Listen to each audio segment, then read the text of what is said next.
Eh bien, bonjour. Et ben voilà, on commence une nouvelle émission de Captain No Code. Aujourd'hui, on a un emploi du temps assez chargé, pas mal de petites nouveautés à évoquer ensemble aujourd'hui. Et donc, du coup, on va pouvoir commencer rapidement. Ah ben, je vois que j'ai Frédéric qui vient d'arriver. Eh bien, je vais l'ajouter à la scène. Pour l'instant, tu n'es qu'en audio, mais je Oui, pense que pour c'est... l'instant, c'est pas Ah, utile. ah, Voilà, je vais me mettre en vidéo tout à l'heure, je pense, si c'est oui, bon. tu pourras te mettre en vidéo tout à l'heure. Et ben, c'est très bien. Et puis, j'en profite pour partager mon écran directement. Hop, j'ajoute, et ben voilà, très bien. Tac, avec l'image, et on va lancer la partie présentation. Bonjour, du coup, Frédéric, on va commencer en attendant que les gens arrivent tranquillement pour te présenter. Dis-nous un peu qui tu es, qu'est-ce que tu fais, et tu es un utilisateur, tu es avant tout radiologue, mais surtout un développeur de solutions internes de FileMaker. Alors vas-y, explique-nous un petit peu tout ça. En fait, je suis radiologue depuis 30 ans et passionné d'informatique depuis 35 ans. J'ai allié, en fait, en arrivant dans mon groupe il y a 23 ans, en fait, la nécessité de développer des applications directement utiles à, à notre entreprise, c'est-à-dire des solutions de ressources humaines. Quand je me suis installé, je me suis dit, qu'est-ce qu'on peut faire pour gérer les ressources radiologiques et les ressources médicales de personnel. Il n'y avait rien, et donc j'ai relevé mes petites manches et je me suis dit, je vais faire du FileMaker. Et j'ai développé donc depuis à peu près 17-18 ans solutions de gestion d'abord de médecins, et ensuite j'ai étendu ça au personnel, puis j'ai eu plusieurs versions de mes logiciels que j'ai Oui. fait, que j'ai upgradé les uns par rapport aux autres en fonction des connaissances que j'avais et la puissance de FileMaker pour ensuite y insérer un site internet pour que tout soit consultable et monter en puissance progressivement.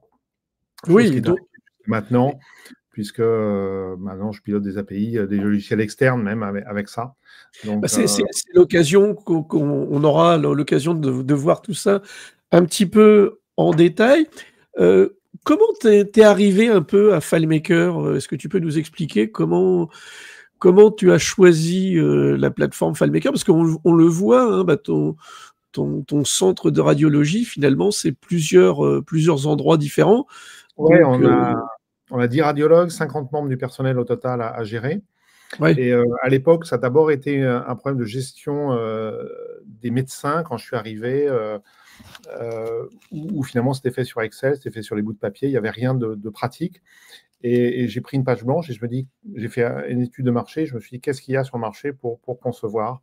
À Mhm. l'époque, j'ai hésité entre Real Basic et puis FileMaker. Je suis tombé par Ouais. hasard sur FileMaker en me disant, c'est une base de données que je connaissais déjà un petit peu au sein de l'hôpital, hein, parce qu'on gérait déjà des articles, on gérait des patients dans FileMaker.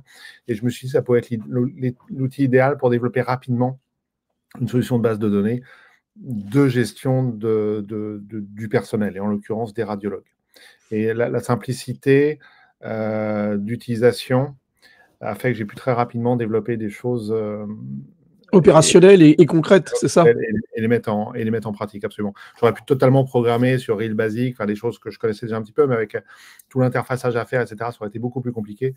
Et en l'occurrence, FileMaker me permettait de faire ça très rapidement, à la fois l'interface graphique, mais aussi la fonctionnalité derrière de la base de données. Bien, Voilà. ok. Voilà. Et donc, ça fait 18-19 ans, voilà, que je m'intéresse aux produits et que j'ai suivi les conférences, j'ai monté progressivement en puissance par toutes les connaissances que j'ai pu avoir sur ce logiciel, sur le logiciel FileMaker. Eh ben oui. Facilité de développement avant tout. Voilà. Oui, oui, non, non, et puis ce qui est intéressant, et c'est aussi important pour la communauté no code que l'on voit et qui nous rejoint sur No Code France, c'est de montrer que eh bien, un utilisateur métier peut mettre en œuvre pour créer ses propres outils. Et qui mieux que quelqu'un qui est sur le terrain, qui connaît les contraintes du métier, pour faire un logiciel 100% sur mesure et 100% efficace. Complètement, complètement. Parce que je connaissais la gestion de mon personnel, j'avais vraiment des problématiques très, très précises. Et qui mieux placé qu'un radiologue interne ou qu'un chef d'entreprise pour gérer son personnel ou gérer ses ressources médicales pour bien comprendre les problématiques et de le faire très rapidement, quoi. Bah oui, effectivement. Très, très rapidement. Alors, du coup, voilà, je vois que maintenant que je récupère mon écran, je te vois en live là-dessus. Alors, est-ce que l'on a, donc on a des petits commentaires, est-ce qu'on a un petit peu de monde aujourd'hui qui s'est connecté? Xavier, effectivement. Du coup, oui, on a une dizaine de personnes connectées actuellement. Tu as vu que j'ai sorti un vieux t-shirt de la FM conférence de 2007. Bon, on voit que j'ai un peu forci, mais c'était effectivement, c'était l'occasion. Voilà. Bon, merci en tout cas, Frédéric, de cette petite introduction.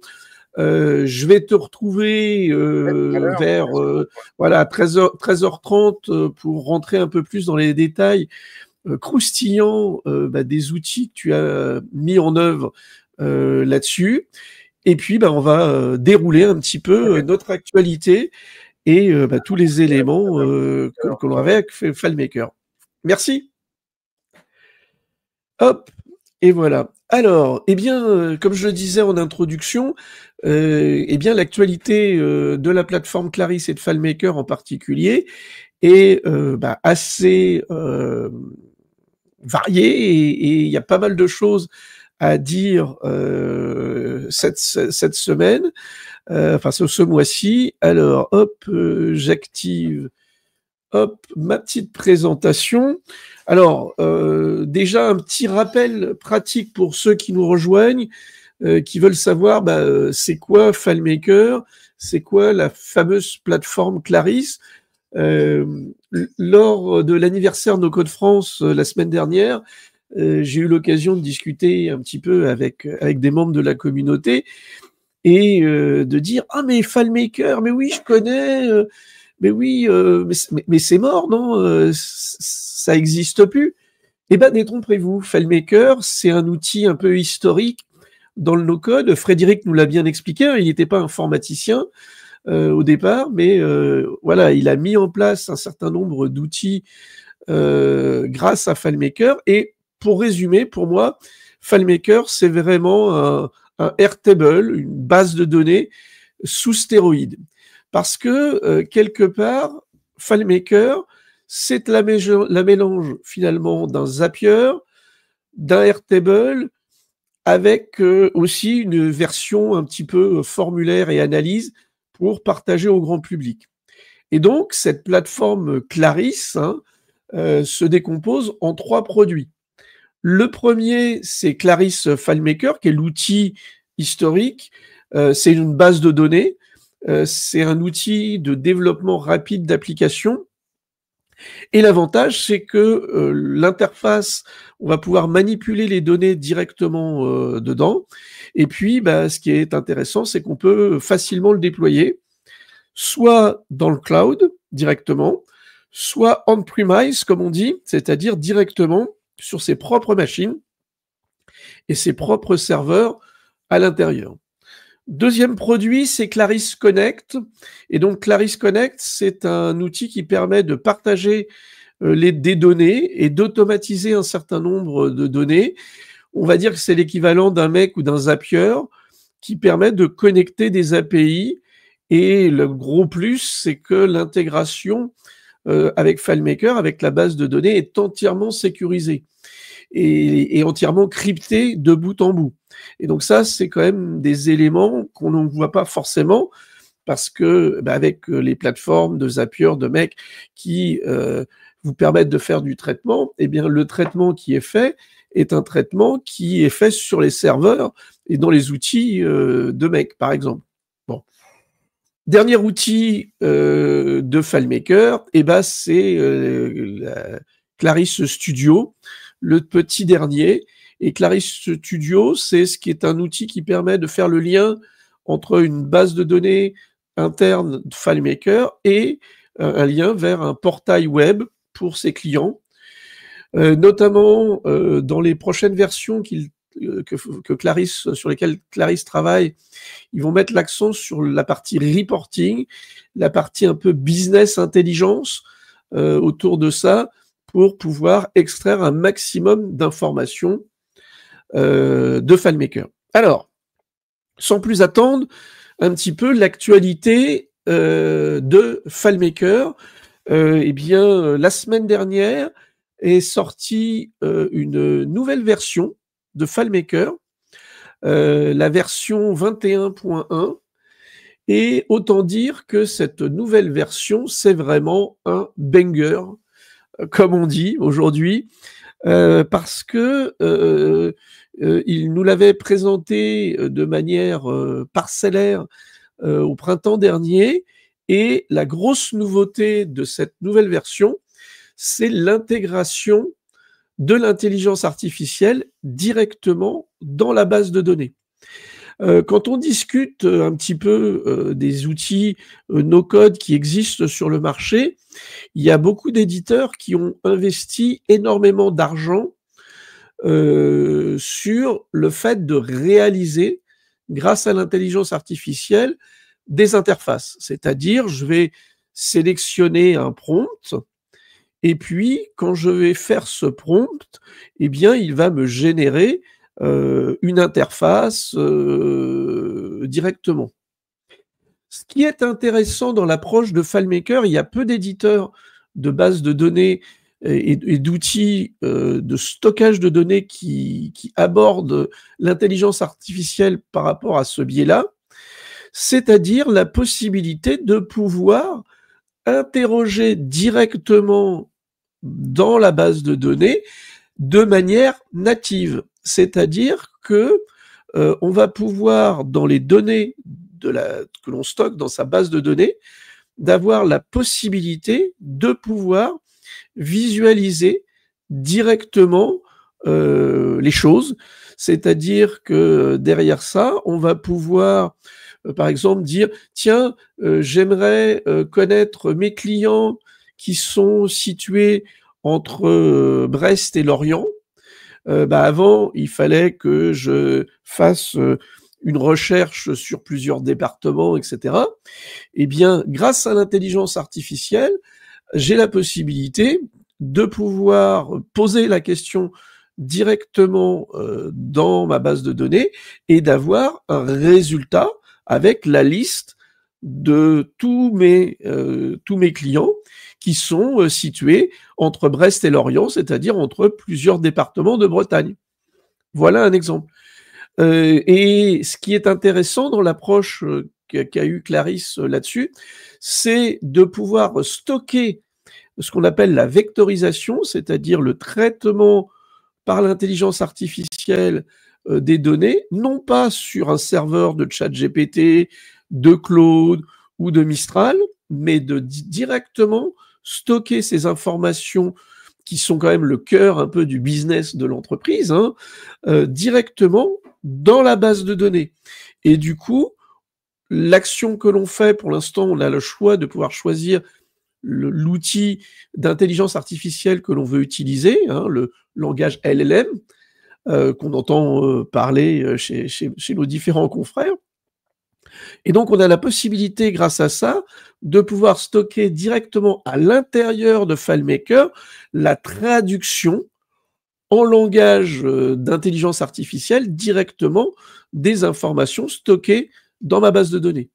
Et donc, ça veut dire que les informations ne quittent pas ma base de données.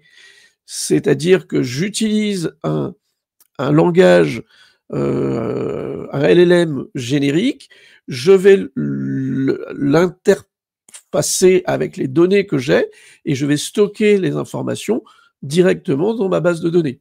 Et le petit plus de ce qu'ils ont ajouté, c'est que même les champs d'images que l'on a, qu'on appelle les champs multimédia dans FileMaker, eh bien, ces champs peuvent maintenant être directement interfacés dans la partie des vecteurs de l'intelligence artificielle. Ça veut dire que, par exemple, j'ai une image, j'ai fait un scan là-dessus, et ben, je vais pouvoir retrouver le montant, par exemple, de la dépense que j'ai faite. Eh bien, il va pouvoir retrouver, grâce à l'intelligence artificielle, dans le scanner que j'ai fait de ma note de frais, le montant de cette note de frais directement. Bon.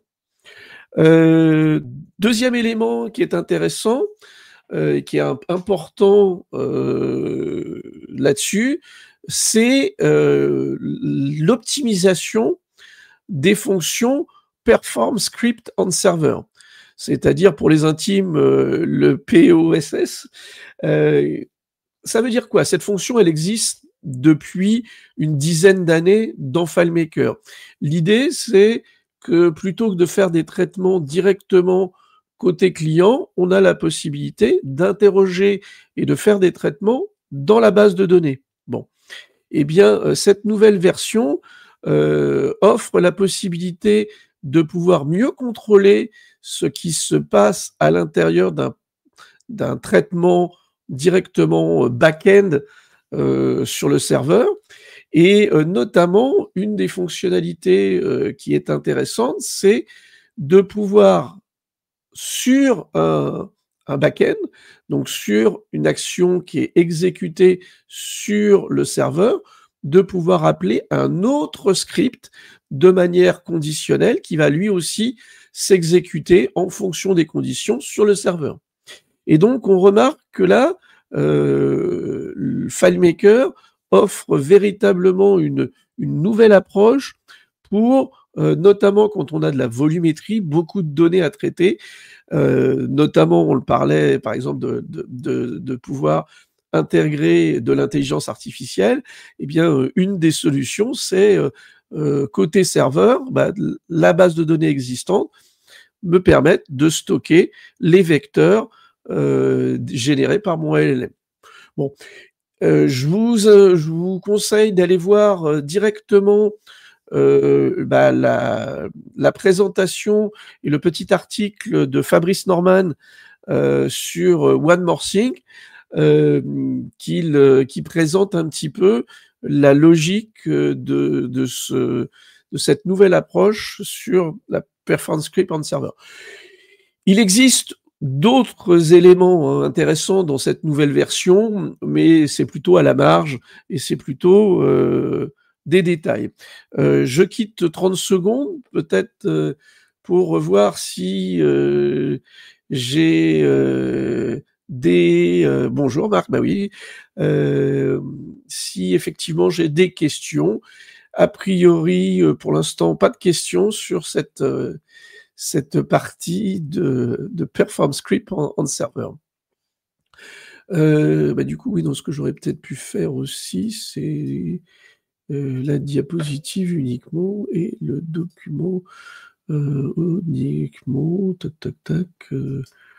Voilà. Bon. Autre élément intéressant dans l'actualité, la semaine prochaine est organisé à Malmö en Suède un rassemblement des différents développeurs européens de FileMaker, Engage You. Il y aura quelques Français présents sur place et l'idée c'est l'intelligence artificielle sera un petit peu au cœur des débats là-dessus et donc c'est un élément qui peut être intéressant. Je posterai quelques retours des présentations d'Engage You à Malmö. Et enfin, comme vous le savez, l'émission Captain No Code est proposée par l'association francophone des utilisateurs de FileMaker francophones, l'AUFMF, et l'AUFMF organise chaque année une rencontre. Et donc, j'ai l'honneur d'annoncer officiellement les dates pour l'année prochaine de ces rencontres, du 15 au 17 mai 2025. Et cette année, nous irons à Reims, donc profiter de cette belle ville, cette belle capitale de Champagne, sur 3 jours. Donc n'hésitez pas à aller sur le site rendez-vous-fm.fr directement pour mettre votre petit mail, pour vous tenir informé des différentes nouveautés que l'on va trouver là-bas. Donc je rappelle, du 15 au 17 mai 2025. Cette année, donc c'est un format sur 3 jours. Pour l'instant, on attend les précisions, mais l'idée serait d'organiser la première journée une partie formation pour des utilisateurs de FileMaker moyens à avancer sur un thème qui est encore en cours de préparation. Et les 2 jours, c'est-à-dire vendredi et samedi, là, on aurait plutôt un système de topo et de sessions qui va à la fois mélanger des sessions techniques, des sessions pratiques sur l'utilisation de l'outil FileMaker et de la plateforme FileMaker, de la plateforme Clarisse, aussi bien la partie Connect que la partie Clarisse Studio en particulier. Bon. Ensuite, l'idée, c'était aujourd'hui de vous faire une petite démonstration un petit peu de l'intégration des PDF directement depuis FileMaker, parce que souvent, la question... souvent, FileMaker, c'est souvent les outils no-code, souvent, on a du mal à extraire un PDF qui soit joli à regarder, qui soit pratique, etc. Et il se trouve que dans FileMaker, on a la possibilité de pouvoir générer des documents qui sont plutôt riches, plutôt jolis à regarder. Et je voulais vous montrer un petit peu comment utiliser FileMaker directement là-dessus. Alors, hop, donc je vais retirer mon partage. Et puis, du coup, on va repartir d'un petit exemple de FileMaker. Et puis, on va voir comment, à l'intérieur de FileMaker, avoir la possibilité de pouvoir créer ces PDF directement. Hop. Tac. Donc, hop, tic, tic, tic, présenter. Je vois que Mathieu est un petit peu taquin là-dessus. Alors, l'idée, c'est quoi? C'est que ici, je reprends la présentation lors de la dernière émission. On est parti d'un fichier Excel et de ce fichier Excel, on a dit qu'on voulait mettre en place une liste d'adhérents et la possibilité de pouvoir assez facilement faire une impression de l'ensemble des syndicats avec le nom de l'entreprise, etc. Et donc, on a vu comment pouvoir très facilement générer une fiche et passer dans l'interface pour déplacer en mode création. Ici, vous voyez, donc je peux déplacer les éléments, je peux déplacer mon contact, déplacer les éléments directement. Ça, c'est ce qu'on a vu la dernière fois. L'idée, c'est que dans les fonctions de FileMaker, ici, j'ai la possibilité, si je fais modèle mode utilisation, j'ai la possibilité ici de pouvoir nativement exporter mes informations directement en PDF, d'accord? Donc si je fais enregistrer en PDF, voilà, il me propose de pouvoir mettre le nom, voilà, donc je vais mettre fiche annuaire syndicat. OK? Et puis bah, après, je fais enregistrer. Voilà. Et hop. Et du coup, j'aurais dû partager tout mon écran. Ça aurait été plus facile. Alors oui, alors la fonction de base de FileMaker, on peut dire que l'interface est souvent un petit peu austère, un petit peu old school. Je vous montrerai qu'avec FileMaker, on peut faire des interfaces assez riches avec pas mal de fonctionnalités. Alors du coup, j'arrête mon partage et ici, je vais vous montrer qu'à l'intérieur, directement, depuis FileMaker, hop, où est-ce que vous êtes? Voilà, présenter, partager l'écran, et cette fois-ci, je vais partager l'annuaire qui a été créé. Hein. Donc là, vous voyez que du coup, il m'a mis en place à l'intérieur de mon fichier, et ben, tout simplement une présentation de la fiche que j'avais créée. D'accord? Bon. Alors, ça, c'est plutôt sympathique, mais ça correspond pas forcément à quelque chose qui soit joli à regarder, que je vais pouvoir partager avec d'autres personnes, etc. OK? Donc, bah, qu'est-ce que je vais faire? Ici, hop, eh bien, je vais vous montrer, présenter l'écran de FileMaker, OK. Et donc là, on va essayer de faire un affichage un petit peu plus joli et qui correspond un peu plus à quelque chose qui pourra être ensuite partagé par le plus grand nombre. Bah, ici, pour cela, comment je vais faire? Je vais créer tout simplement un nouveau modèle. OK. En l'occurrence, ce modèle, je vais plutôt l'utiliser comme un formulaire directement, ou non, je vais faire un formulaire. Et puis ici, je vais l'en faire un, par exemple, impression PDF. D'accord? Ici, hop. Et puis hop.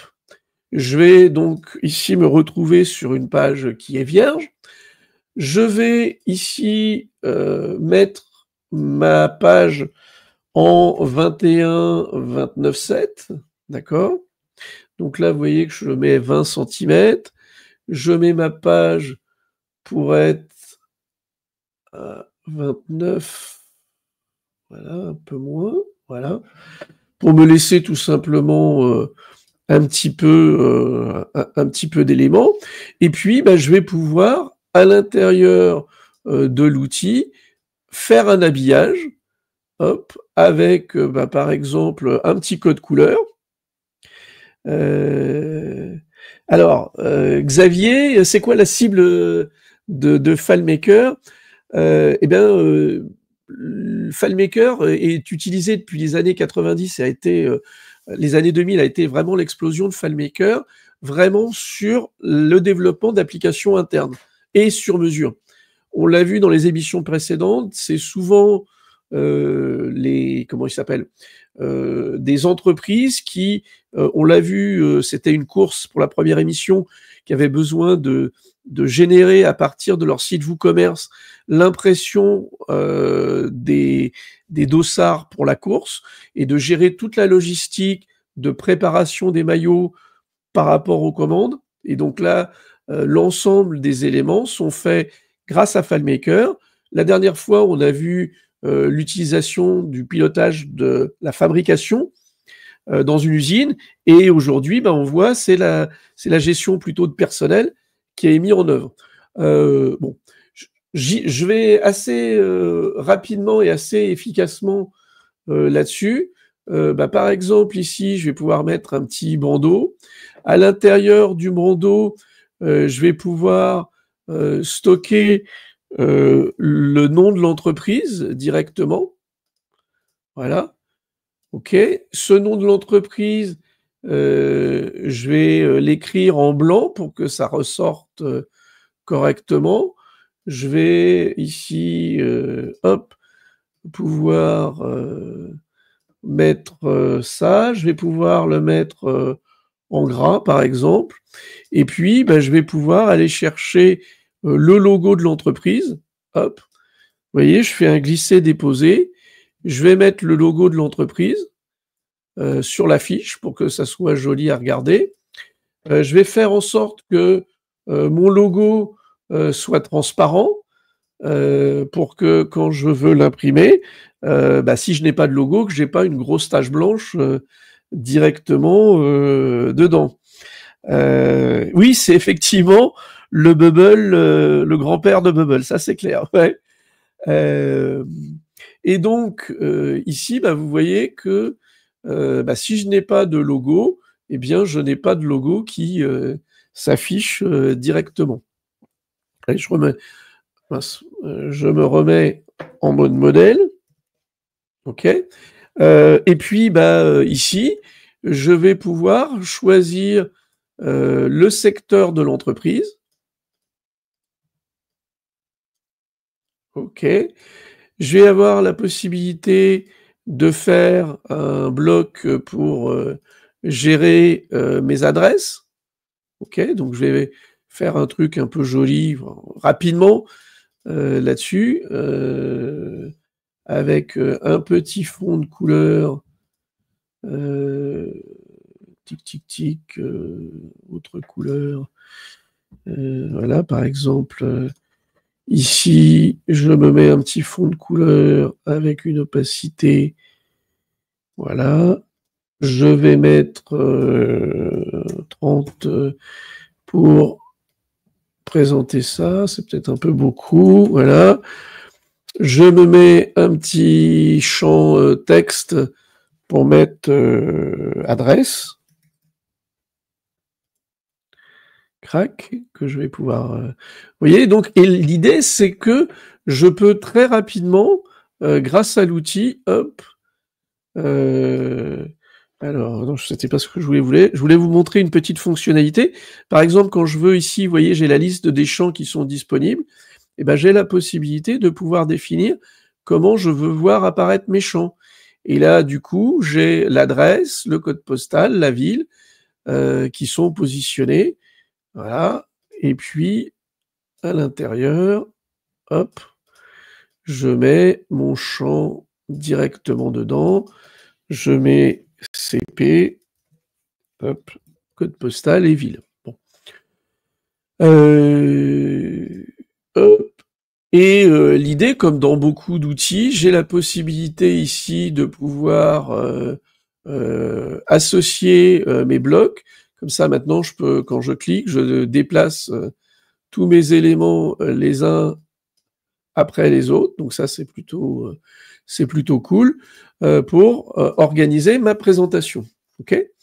Dernière étape, parce que je vois que le temps passe, et quand j'ai besoin de pouvoir imprimer les éléments, je vais aller ici me faire un petit bouton, d'accord, dans lequel je vais aller choisir un bouton PDF, vous voyez, hop, je me fais un petit bouton PDF. Je peux agrandir la taille de mon icône. Voilà. Et à l'intérieur de cette petite icône, je vais lui dire que mon icône, par exemple, je veux ne pas l'afficher, par exemple. Donc voilà, on a la possibilité de faire des petites choses assez sympas. Et maintenant, je vais aller créer un petit script ici. Donc on va montrer le côté script de FileMaker. Et là, je vais marquer impression PDF. OK ?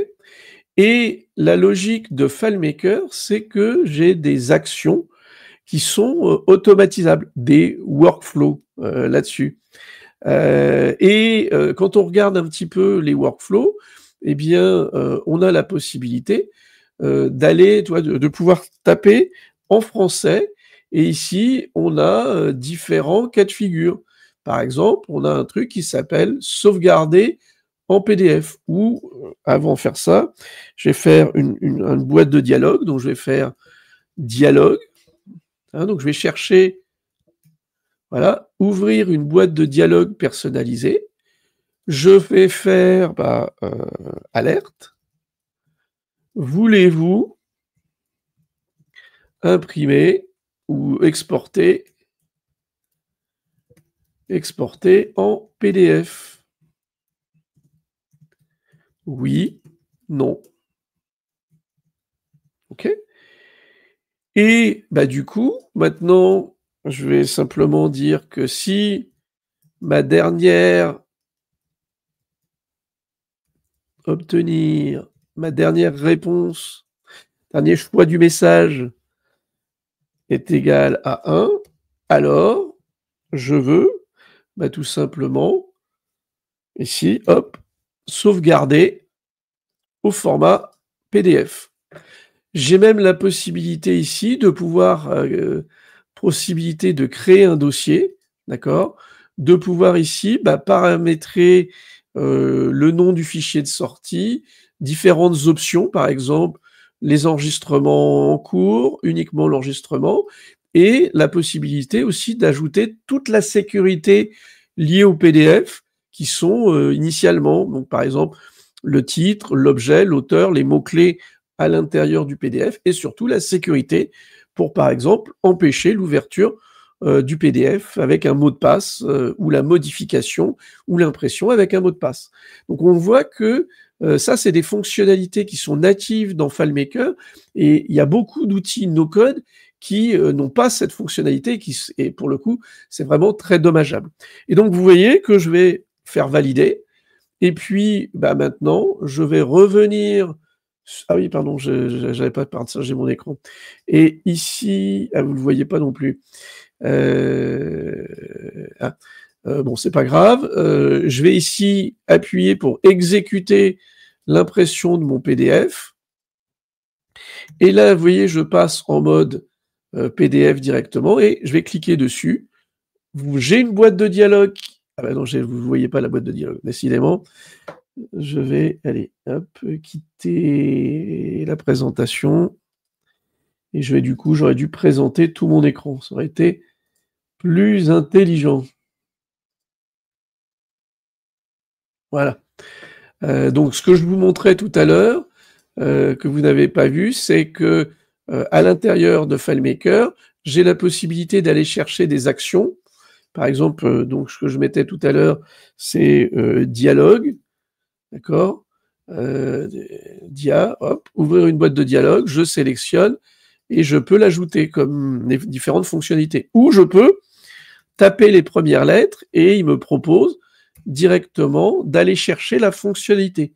La fonctionnalité, elle est en français, donc du coup, en termes de compréhension de l'utilisation de FileMaker, c'est quand même très très pratique. OK ? Et donc, maintenant, hop, j'enregistre le tout et regardez ce qui va se passer quand je vais lancer, quand je vais cliquer sur mon petit PDF. Il m'ouvre une boîte de dialogue, voulez-vous exporter en PDF? Si je mets non, il ne se passe rien. Si je mets oui, hop, Il me propose d'enregistrer mon PDF avec mon annuaire et il me propose de l'ouvrir en automatique et je peux même l'ouvrir dans un courrier électronique directement. Hop, et voilà. Et là, vous voyez que j'ai mon annuaire qui est imprimé directement depuis FileMaker. Et voilà. Voilà un petit peu ce que je voulais vous montrer aujourd'hui. On va du coup maintenant retrouver Frédéric. Voilà. Je te réinvite dans la présentation. Et donc, nous allons pouvoir partager l'écran de nouveau du petit... alors, pour ceux qui viennent d'arriver, est-ce que tu peux te présenter rapidement, ceux qui n'étaient pas en début de session? Donc, Je suis Frédéric. médecin radiologue et aussi développeur FileMaker depuis 17-18 ans en interne pour ma société. Donc, j'ai développé des outils vraiment customisés en fonction des besoins de la société. Et en l'occurrence, 2 solutions principalement de ressources humaines et des petits développements annexes d'applications, d'impression de contrats de remplacement, etc. Enfin, des choses très faciles, light, et qui ont été vraiment utiles parce que c'est des outils qui n'existaient pas. Et donc, j'ai développé une solution de gestion des radiologues en termes de ressources humaines, gestion des plannings et gestion également du planning du personnel. Alors, dans l'interface que vous présente Marc derrière... Alors, du coup, oui, voilà. Donc, voilà. Alors, donc, explique-nous un petit peu l'origine. Voilà, donc là, c'est la solution de gestion des radiologues, en fait, une des interfaces de pilotage, en l'occurrence, qui me permet de basculer les radiologues d'un site à un autre par tout ce que m'a permis FileMaker, c'est-à-dire de cliquer sur une case et de basculer de l'autre côté. Toute l'interface a été dessinée en fonction véritablement de mes besoins, que ce soit l'ajout de nouvelles semaines, la sélection des médecins, la recherche de semaines, la synchronisation avec le serveur. Tous les éléments de l'interface sont là-dessus. Vous avez une barre de menu sur la gauche qui est complètement paramétrable et j'ai véritablement développé tout ce dont j'avais besoin, que ce soit en termes de fonctionnalité, en termes d'icônes, en termes de boutons et de couleurs par rapport à ce que me proposait FileMaker. Sur ce qui est le plus important. Voilà. En puissance et sur les éléments les plus importants, puisque en l'occurrence, c'est moi qui rédige les plannings également. Donc j'ai vraiment fait ce dont j'avais besoin. Donc ça, c'est la partie gestion des radiologues. Et donc, Marc, tu peux montrer peut-être l'autre qui est la partie gestion du personnel. Voilà. Voilà. Là, qui est une interface plus ancienne, qui a 8-10 ans, mais qui est tout à fait fonctionnelle encore. Et le centre de l'écran est géré par une interface JavaScript dont certains ont déjà peut-être entendu parler, qui s'appelle Full Calendar. Et en fait, je pilote les horaires et les sites de mon personnel dans l'interface FileMaker grâce à l'application Full Calendar. C'est-à-dire j'ai intégré la bibliothèque JavaScript dans FileMaker pour pouvoir piloter. Donc en fait, on est capable, grâce à cet outil maître qui est FileMaker, d'aller chercher des outils externes en fonction des besoins, que ça soit, là en l'occurrence du JavaScript, que ça soit des connexions avec des logiciels extérieurs.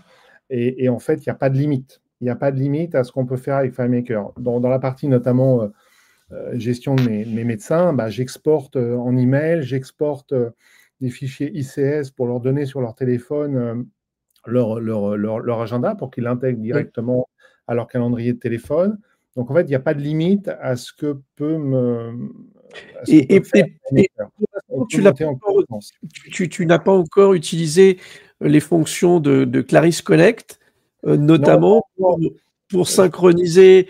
Tu parlais des calendriers.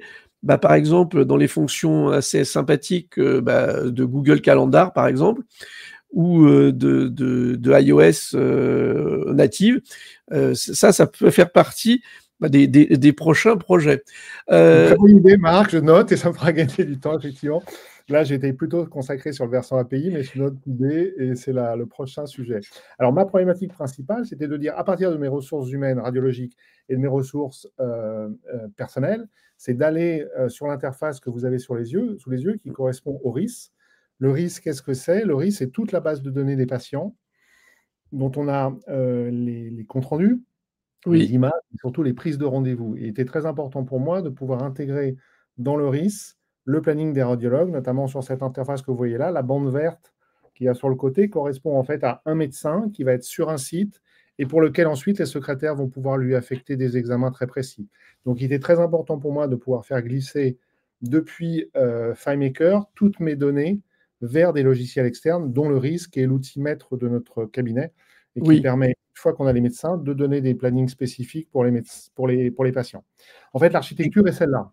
oui. Le RIS, donc Alors, interface. explique pour les novices qui ne savent pas forcément ce Le que c'est. RIS, Tu as dit en que fait, voilà, que vous preniez rendez-vous dans un cabinet de radiologie, dans un cabinet de biologie, voire même dans un cabinet médical, vous avez un logiciel qui gère les patients. Adresse, numéro de téléphone, données médicales, prise de rendez-vous. Les données médicales sont des données super sensibles, ce sont des données confidentielles, pour lesquelles, bien sûr, qui sont totalement inaccessibles, mais qui est vraiment le cœur de fonctionnement d'un cabinet médical. Et ma problématique a été de dire, le RIS, c'est un coffre-fort. C'est un coffre-fort tellement sécurisé, sécurisé pour l'extérieur, parce qu'on ne doit pas pouvoir rentrer sur les comptes rendus des patients, mais aussi sécurisé pour les développeurs. C'est-à-dire, à partir de FileMaker, j'aurais pu très bien dire, je me connecte vers une base de données SQL, qui est une base de données, ce qu'il y a dans le RIS, le moteur du RIS, c'est une base de données SQL. À partir de FileMaker, je me connecte directement dans le RIS par une connexion, ce qu'on appelle une connexion ODBC, c'est un simple connecteur, et je vais ajouter mes données de ressources médicales. Le problème, c'est que c'est tellement sécurisé que le RIS ne m'a pas donné l'autorisation d'accéder à leur base de données ODBC aussi facilement, parce que bien sûr, ils veulent protéger la sécurité. C'est-à-dire, si je pouvais rentrer oui. moi facilement, des gens de l'extérieur pouvaient rentrer autrement, de la même façon. Et donc, avec le temps, j'ai fait intégrer l'année dernière un outil qui s'appelle Momentum, qui était au départ un outil qui permettait de gérer en quelque sorte des ressources humaines et qui Ouais. était déjà interconnecté avec le RIS, mais uniquement avec des connexions XML, donc quelque chose de très très light et pour lequel ils avaient bossé ensemble pour sécuriser. Donc l'accès à Momentum m'était autorisé et indirectement ensuite l'accès au RIS. Donc tout mon travail depuis un an, ça a été de me connecter à Momentum pour pouvoir y intégrer mes données médicales, mes données de ressources humaines, qui automatiquement sont transférées vers le RIS et permet ensuite d'avoir la possibilité au secrétaire de donner des rendez-vous parce que le planning des radiologues était intégré. Et donc pour Et, piloter Momentum, pardon, oui, non, Marc. et juste, je revenais un petit peu sur ton explication. Ce qu'il faut bien comprendre, c'est que tu l'as bien présenté dans le schéma, c'est que le RIS, c'est une barrière infranchissable avec les données du patient, Ouais. avec les radios du patient, etc. Et il n'y a qu'un outil donc externe. Et Momentum, c'est quoi sa fonctionnalité première? Au départ c'est un logiciel de ressources humaines, sauf que D'accord. l'interface est très moyenne, pas, pas, Et pas dédiée à l'utilisation radiologique, c'est très, très figé. Voilà, il y a beaucoup moins de fonctionnalités que j'ai pu en développer sous FileMaker. Et donc, ça a été pour moi simplement une porte d'entrée. Pour deux raisons, j'ai fait d'accord. introduire ce logiciel. C'est un, il était connecté de manière sécurisée avec le RIS. Et deux, il autorisait une connexion API. Et donc, moi, je suis frotté les mains en me disant, super, API, ça veut dire que je vais me connecter dessus à partir de FileMaker et je vais y mettre mes données. En fait, moi, Et, j'avais et- développé jusqu'à maintenant toute la partie gauche du schéma que vous avez devant les yeux, c'est-à-dire Eclipse Planning Radiologue, c'est mon logiciel. J'avais une interconnexion avec mon FileMaker Server pour moteur de gestion de mes données. Et j'avais aussi interfacé mon site web qui permet de voir les données en externe des radiologues. Et toute la partie centrale, j'ai développé ça depuis le milieu de l'année 2024, où j'ai mis en place ma connexion API pour injecter dans Momentum mes données. Et maintenant, ça tourne en routine. Et donc, j'ai tout ce que j'ai développé depuis près de 15 ans sur la gauche du schéma, maintenant est transférable par l'intermédiaire de l'API. C'est-à-dire de qu'en fait, l'API. la montée en puissance de FileMaker, c'est ça. C'est-à-dire qu'on a une base de données qui peut paraître simple au départ, on fait des petits outils, et on monte en puissance jusqu'à l'API, un outil moderne qui me permet d'injecter, moi, mes ressources par quelques lignes de code.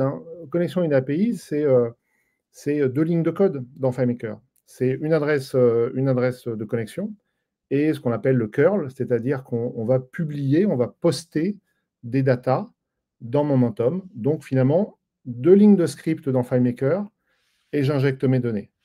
Je nourris mes Oui. datas, bien sûr, avec ma base de données FileMaker, mais finalement, c'est pas si compliqué que ça. 2 lignes de code permettent d'injecter vers l'extérieur des Des choses, éléments. des éléments. Et il faut préciser que là aussi, dans beaucoup d'outils de no-code, la gestion du traitement JSON est souvent un petit peu complexe. Et à l'intérieur de FileMaker, on aura l'occasion de faire une présentation plus spécifique du traitement JSON de FileMaker directement. Eh bien, il y a les fonctionnalités de base pour j'ai un grand fichier JSON, je veux connaître les items de ce fichier, et ben, je vais pouvoir afficher la liste des éléments, des items de ce JSON. Je vais pouvoir aussi le formater pour qu'il soit beaucoup plus lisible avec comment s'appelle, l'indexation des différents niveaux de JSON avec les différentes répétitions du JSON. Et c'est vrai que quand on a besoin de faire un traitement, un post-traitement d'un retour API, eh bien, les outils internes de FileMaker permettent une grande visibilité là-dessus. Hein. On est bien d'accord, Frédéric. Bien sûr. En fait, la magie de FileMaker, c'est toutes ces couches. C'est-à-dire, en fait, l'interface est simple. On peut faire des micro-programmes FileMaker. Mais progressivement, plus vous allez monter en puissance, plus vous pouvez utiliser des technologies différentes, que ce soit le JSON, que ce soit le XML, que ce soit les communications vers des serveurs web. Enfin, vraiment, il n'y a pas de limite, puisque FileMaker s'adapte à tout et à tous les outils disponibles pour communiquer vers l'extérieur. A fortiori, Claris Connect permet des connexions beaucoup plus normalisées sur des outils dont parlait tout à l'heure Marc, avec Google Calendar notamment. Et donc, on a des choses infinies à développer, en fait. Et ce qui me plaît, c'est que là, en quelques lignes de code, finalement, je me connecte à un logiciel extérieur, certes en faisant du codage pur, c'est-à-dire du curl, et un appel d'URL, un série URL, qui est une ligne de script de FileMaker. Mais finalement, ce codage est tellement simple dans FileMaker qu'on a juste à se tourner vers la fonctionnalité, c'est-à-dire de dire, OK, je veux mes données radiologiques, je veux les pousser, on fait le script qui va bouliner les données, et on pousse ensuite par l'API. Vraiment voilà. une simplicité importante. Et donc, voilà, l'idée que là-dessus, on voit, voilà, on a le planning d'origine, et de l'autre côté, ton interface qui te permet d'exporter. Et notamment, on voit bien en bas le petit bouton export via l'API. J'ai à choisir uniquement mes dates à laquelle je veux exporter. Voilà mon date de début, date de fin. Et je clique sur l'export API. Le script mouline et envoie instantanément vers Momentum pour que les données soient prises dans l'API Momentum. Voilà. Donc ça, sur la droite, vous avez l'interface. Et là on arrive voilà sur le résultat. Momentum, voilà, qui reçoit toutes les ressources que je lui ai envoyées. On voit sur la table de l'écran, c'est un peu petit, mais il a reçu des données FileMaker. Et en fait, c'est toutes les affectations qu'il a reçues dans le script. Voilà, une semaine, une journée, c'est à peu près une cinquantaine d'affectations pour les médecins. Et tout ça, c'est mouliné par Momentum et automatiquement transféré vers le RIS. Voilà. Et donc, on sait exactement qu'est-ce qu'il doit faire, dans quel établissement il est, son planning prévisionnel début et fin, on le voit bien.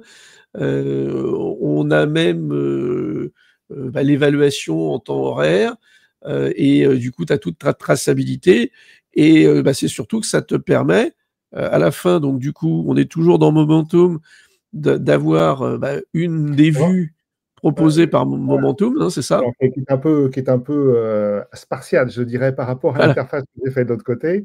Voilà, c'est pas très sexy. C'est l'équivalent Momentum de ce que moi j'ai fait sur FileMaker en ayant. Ce qu'on voyait ici, hein, c'est ça. Voilà, c'est l'équivalent de ça. Particulièrement mon interface de 4 slides plus haut, là, Marc. Oui, la toute première, celle-là, exactement. Donc ça c'est mon planning que j'ai fait de manière plus sec, je dirais, par rapport à ce dont j'avais besoin. Mais l'équivalent existe sur Momentum, mais avec beaucoup moins de fonctionnalités. Et surtout parce que l'outil que vous avez devant les yeux, je l'ai développé depuis un certain temps, je connais parfaitement les ressources et j'ai fait du custom, vraiment ce dont j'avais besoin. Voilà. Et donc tout ça, c'est poussé vers l'extérieur. Ça peut être poussé vers n'importe quoi. Et donc, Et en l'occurrence, l'idée, c'est que dans l'outil de pilotage, directement, et c'est piloté directement depuis les machines, c'est ça? Alors ou c'est là, un on poste... fait, le secrétaire qui a juste à se mettre devant cette interface et à dire Monsieur Dupont, je vais vous mettre un rendez-vous avec tel docteur à 14h30. Et il sait que le docteur est là. En fait, hein. Elle sait que le docteur est là. Le RIS a reçu l'information comme quoi ce médecin en vert était présent, donc on peut donner un rendez-vous. Mais toute la chaîne, au début, part de FileMaker, en fait. Ouais. Voilà. Donc, on voit bien que du coup, c'est vrai que c'est l'un des gros avantages là-dessus de FileMaker. Si je devais te poser la question, c'est quoi le petit détail, la petite fonctionnalité qui quelque part te plaît dans FileMaker? C'est quoi L'absence de limite. La simplicité et l'absence de limite. Ouais. Voilà, c'est-à-dire que on peut avoir des boutons, des scripts, quelque chose vraiment de très très simple, mais que derrière, on va accéder à n'importe quelle technologie. Moi, j'ai fait, pour le web, j'ai fait du PHP qui va se connecter sur le serveur FileMaker. J'ai fait du JSON, j'ai fait de l'API, j'ai fait des fichiers ICS pour envoyer des emails, pour les intégrer sur des calendriers. Donc, en fait, il n'y a pas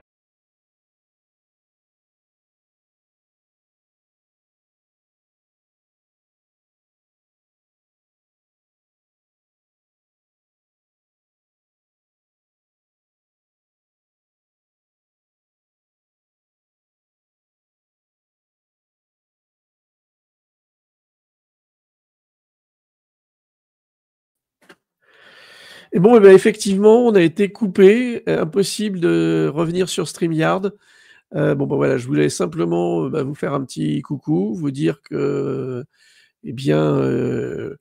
au mois prochain, juste pour vous dire que le mois prochain, il y aura un petit changement, puisque le mercredi aura lieu l'AG de No Code France sur la période de midi, en stream. Du coup, l'émission aura lieu le jeudi de 13h à 14h. Voilà, allez, je vous souhaite des nouvelles aventures, et puis je vous dis à très très bientôt. Ciao!